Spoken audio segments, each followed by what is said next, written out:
आज के इस वीडियो में मैं आपको बताने जा रहा हूँ जो मेरा इग्नू का एक्सपीरियंस था वो कैसा था। एग्जामिनेशन जो पेपर्स हैं वो कैसे चेक होते हैं और स्कोरिंग कैसे होती है। ये जो मेरा एक्सपीरियंस है इग्नू का वो मैं आपसे शेयर करने वाला हूँ। और जैसा कि अभी हम डिटेल्स में देखेंगे कि ये मार्क्स कैसे प्रोवाइड करते हैं।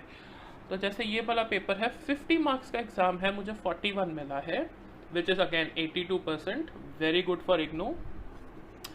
50 मार्क का यहाँ पेपर है और मुझे यहाँ पे 40 मिला है, अगेन 80%। तो ये जो है मैं आपको अपना एक्सपीरियंस बता रहा हूँ। 50 मार्क का एग्ज़ाम है और यहाँ पे मुझे 39 मिला है, 78%, अगेन वेरी गुड स्कोर अगर आप इग्नू के बारे में बात करते हैं। तो आइए हम देखते हैं एक वन बाय वन कि इग्नू में स्कोरिंग कैसे होती है। ये हमारा पेपर है ऑर्गेनिक केमिस्ट्री का CHE 5 एंड ये मैंने आंसर शीट मंगवा ली थी।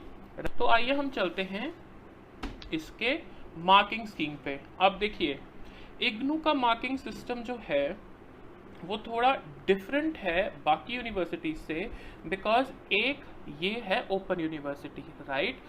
इग्नू की यूनिवर्सिटी की डिग्री जो है वो इक्विवेलेंट है कोई भी रेगुलर यूनिवर्सिटी से। तो हम ये एक्सपेक्ट करते हैं इग्नू के स्टूडेंट से कि जो नॉलेज है वो इक्विवेलेंट है अगर आप किसी भी रेगुलर स्टूडेंट से आप उसको कंपेयर करेंगे, राइट।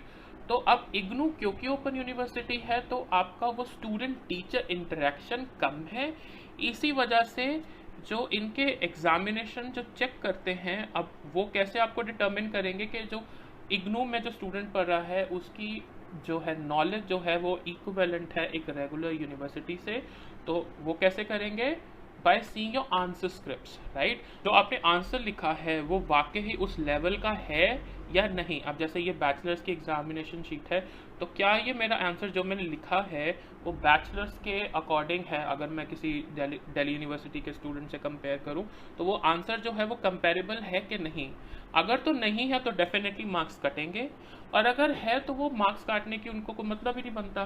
तो आइए इसी नॉलेज से हम देखते हैं एग्जामिनेशन वो कैसे चेक करते हैं। तो जैसे ये जो है मैंने शुरू किया है क्वेश्चन नंबर 2 के बी पार्ट से। तो क्वेश्चन नंबर 2 का इसमें मुझे मिले हैं 2।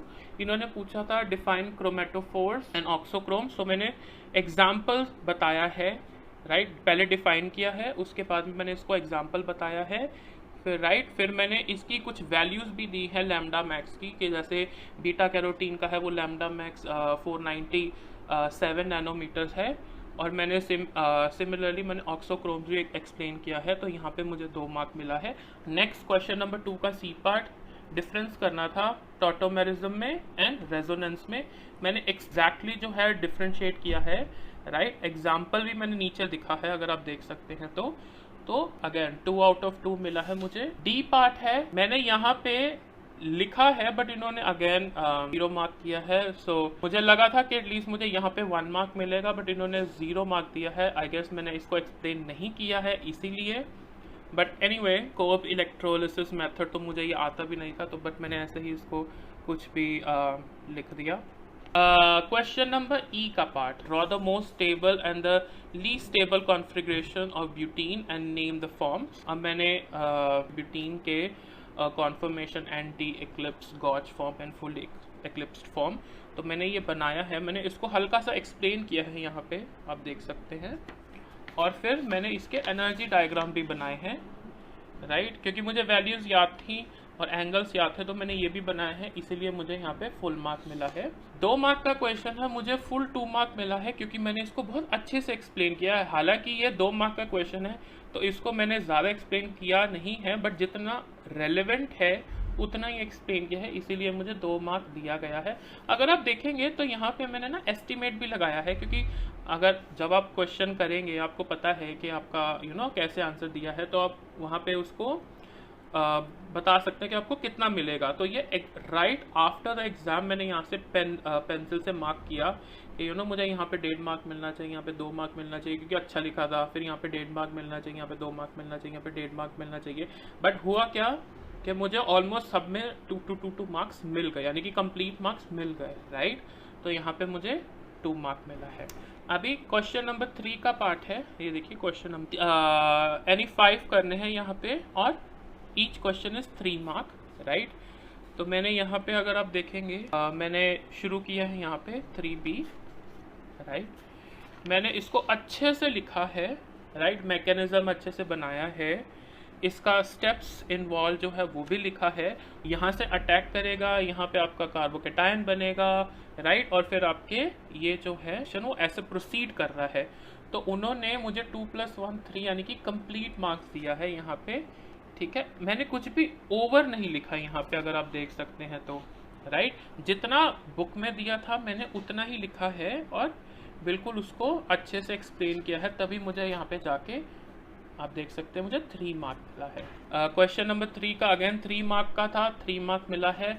अच्छे से एक्सप्लेन किया है ओजोनोलिसिस क्या होता है, कैसे मैकेनिज्म होता है, क्या प्रोडक्ट बनता है, राइट। अच्छे से मैंने इसको एक्सप्लेन किया है और यहाँ पे 3 आउट ऑफ 3 मुझे मिला है। अब आप देखें नेक्स्ट क्वेश्चन में F आइसोप्रीन यूनिट मुझे बताना था, तो मैंने आइसोप्रीन यूनिट बताया है, उसका स्ट्रक्चर दिया है, उसका आयुपैक नेम दिया है, राइट। और जितना मैंने एक्सप्लेन करना था उतना, जितना मुझे रेलेवेंट लगा उतना एक्सप्लेन किया।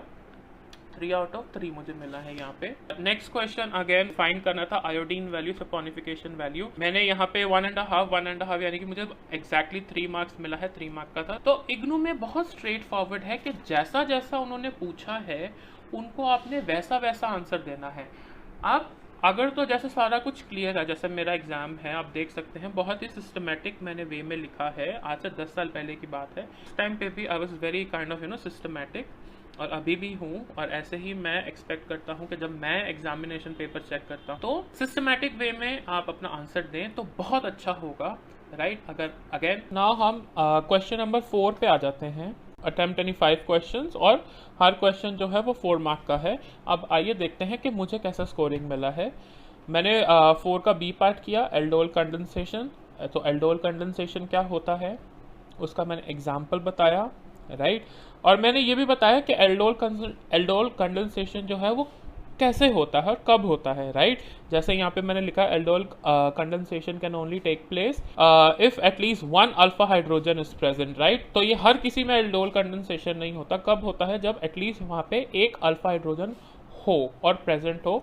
तो ये जो है वो कंडीशन है एल्डोल कंडेंसेशन की। तो पहले क्या होता है उसका एग्जाम्पल और उसकी कंडीशन। अब मैंने इसके बाद में यहाँ पे इसका मैकेनिज्म बताया है, देख लीजिए कि स्टेप 1, स्टेप 2, स्टेप 3, राइट। आपका हाइड्रोक्सिल जो है वो अल्फा हाइड्रोजन पर अटैक करेगा और ये सारा वेरी नीटली ड्रॉन मैकेनिज्म मैंने बताया है, राइट। और फिर उसके बाद में मैंने इसको बताया कि स्टेप 1 में क्या हो रहा है, राइट।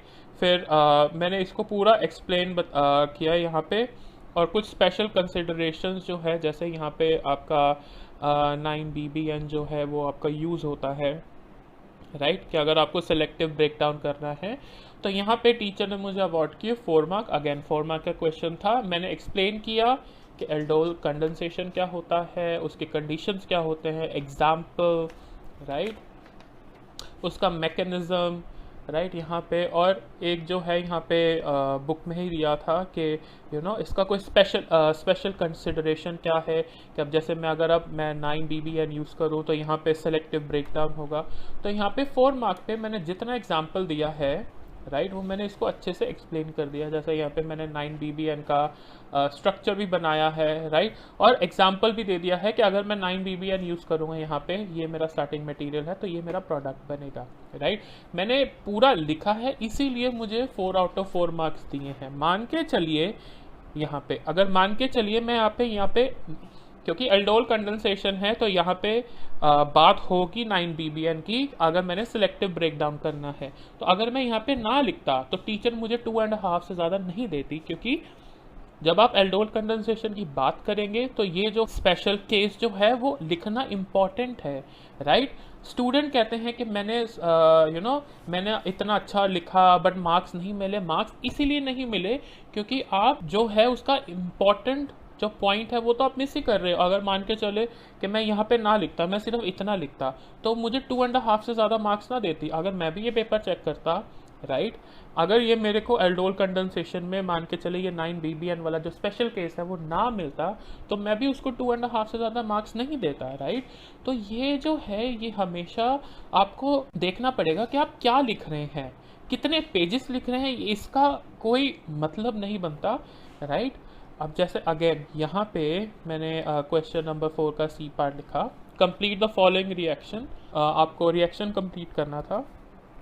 मैंने यहाँ पे जो है वो लिखा कि ये रिएक्शन है, राइट। ये रिएक्शन जो है इज नोन एज डिकमेंस रिएक्शन यहाँ पे, राइट, डिकमेंस रीअरेंजमेंट।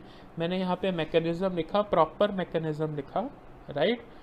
और यहाँ पे मैंने मैकेनिज्म लिखा और यहाँ पे एक एप्लीकेशन भी लिखा कि ये जो है रिएक्शन कब यूज़ होता है, उसका एप्लीकेशन क्या है। अब क्योंकि मैंने यहाँ पे सिर्फ रिएक्शन लिखा, मैंने इसको अगर थोड़ा सा एक्सप्लेन किया होता ना तो यहाँ पे मुझे फुल जो है वो मार्क मिल जाते, बट यहाँ पे इन्होंने सिर्फ 3 मार्क दिए हैं and I totally agree with it, क्योंकि यहाँ पे मुझे थोड़ा सा जो है इसको वर्ड में अगर लिख देता कि डिकमेंस रीअरेंजमेंट रिएक्शन है, तो ये जो है अगर इसको हल्का सा मैं लिख देता यहाँ पे तो मुझे 4 आउट ऑफ 4 मिलते हैं। अगेन क्वेश्चन नंबर 4 में एफ जो है पार्ट मैंने यहाँ पे किया है, 4 मार्क का है, यहाँ पे मुझे 2 मार्क मिला है, राइट। और मैंने भी इधर 2 ही लिखा था कि मुझे 2 मिलेगा, क्योंकि मुझे एक पार्ट उसका नहीं आता था, राइट। यहाँ पे मैंने टॉटोमेरिज्म उसको बताया, राइट, ये उसके एनेंटियोमर्स है। ये मुझे रिएक्शन नहीं आता था उस टाइम पे, मुझे ध्यान नहीं आ रहा था, इसलिए यहाँ पे 0 मिला है और यहाँ पे इसको 2 मिला है mark, right. Next question number 4 का ए पार्ट, जहाँ पे सही है वहाँ पे मार्क मिला है, जहाँ पे गलत है वहाँ पे नहीं मार्क मिला है, सही, राइट। तो इग्नू का पेपर जो है बहुत हिसाब से चेक होता है, राइट। आप देख सकते हैं जहाँ पे तो मेरा सही था वहाँ पे मेरे को मार्क मिला है और जहाँ पे नहीं सही था वहाँ पे मेरे को नहीं मार्क मिला है, सही। तो कहने की ये बात है कि इग्नू का जो एग्ज़ाम है वो आप ये मत समझिए कि बहुत आसानी चेक होता है, आसान चेक होता है अगर आप अच्छे से लिखेंगे, राइट। अगर मैं कुछ भी गड़बड़ करता तो मेरे यहाँ पे 50 में से 41 ना आते, राइट, क्योंकि मुझे पता है और मैंने एक्सपेक्ट भी यही किया था। जो आप पेंसिल के मेरे मार्क देख पा रहे हो, तो मैंने वहाँ पे 42 या 41 का ही किया था और मेरे 41 ही एग्जैक्टली आए हैं, राइट। तो मुझे प्रिडिक्शन था कि मेरे इतने ही आएंगे और एग्जैक्टली इतने ही आए हैं, क्योंकि मुझे पता है कि मैं क्या लिख रहा हूँ। अगर तो मैं कुछ भी ऐसे लिख लूँ जो कि मुझे पता है कि अगर टीचर तो नहीं चेक करेगी तो मुझे मार्क्स दे देगी, ऐसा नहीं है। वो पढ़ते हैं, मेरा एक्सपीरियंस है, मैंने इग्नू से 4 कोर्सेज किए हैं और 5वां जो है मैं एनरोल्ड हूँ, तो मुझे पता है इग्नू का इन्स एंड आउट्स, और मैं टीच भी करता हूँ, तो मुझे पता है कि वो क्या एक आंसर में देखना चाहते हैं। सिमिलरली मेरे दूसरे पेपर में भी जो है देखिए आप यहाँ पे 50 में से 40 आया है और इसमें 39 आया है 50 में से, विच इज़ 48%। एंड स्पेक्ट्रोस्कोपी जो है, अगर आप इग्नू के स्टूडेंट है, आपका स्पेक्ट्रोस्कोपी का एग्ज़ाम है, तो आपको पता है स्पेक्ट्रोस्कोपी जो है केमिस्ट्री का सबसे टफेस्ट जो है सब्जेक्ट है, और ये वाकई ही टफ है। ये जो है ना एक जो कोर्स है, ये one of the toughest exams है और इतने एग्ज़ाम्स मार्क्स नहीं मिल पाते हैं क्योंकि जो स्टूडेंट्स हैं वो जो एक्सपेक्टेड आंसर है वो नहीं लिखते हैं, राइट। और किसी भी यूनिवर्सिटीज़ में अगर तो मैं पेपर मान के चलो ये सेट कर रहा हूँ, तो अगर मैं पेपर सेट कर रहा हूँ तो मुझे पता है अगर मैंने ये क्वेश्चन दिया है आपको, राइट, कोई भी क्वेश्चन मैंने सेट किया है तो मुझे पता है कि इसका आंसर क्या है, राइट। और मैं एक स्टैंडर्ड सेट करता हूँ कि अगर तो आंसर में मेरे स्टूडेंट ने ये लिखा है पॉइंट्स, तो मैं उसको मार्क्स दूंगा। अगर अकॉर्डिंगली जितने पॉइंट्स उसने नहीं लिखे हैं तो उसके मैं मार्क्स अवॉर्ड नहीं कर पाऊंगा, राइट। तो सिमिलरली इग्नू के पास में भी ऐसा कुछ सिस्टम है जहाँ पे वो एक्सपेक्ट करते हैं कि स्टूडेंट एटलीस्ट इतने पॉइंट्स उसको कवर करें, तभी आपको फुल मार्क्स मिलेंगे। अगर आप सिर्फ कहानियाँ लिखेंगे और ये एक्सपेक्ट करेंगे कि टीचर को तो कुछ आता नहीं है, उसने सिर्फ पेजेस देखने हैं कि उसने 10 पेज भरे हैं एक आंसर में, तो उसको 10 में से 10 मार्क्स दे दें, तो ऐसा नहीं है। वो पॉइंट्स चेक करते हैं, राइट।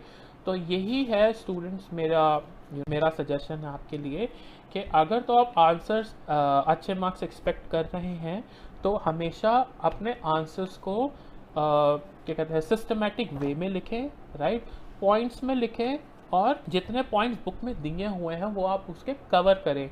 अगर तो आप वो कवर नहीं करेंगे तो आपको आंसर, आपको जो अवार्ड मार्क्स होंगे वो उसी के अकॉर्डिंग होंगे, आपको एक्स्ट्रा मार्क्स नहीं अवार्ड होंगे। सो आई होप ये आपको वीडियो अच्छी लगी हो। मैं और कंटेंट लेकर आने वाला हूँ मेरे चैनल में। सो प्लीज़ मेक श्योर करें कि आप मेरे चैनल को सब्सक्राइब करें, उसको लाइक करें और मेरे को इंस्टाग्राम पे भी फॉलो करें। Thank you so much and have a nice day. Bye.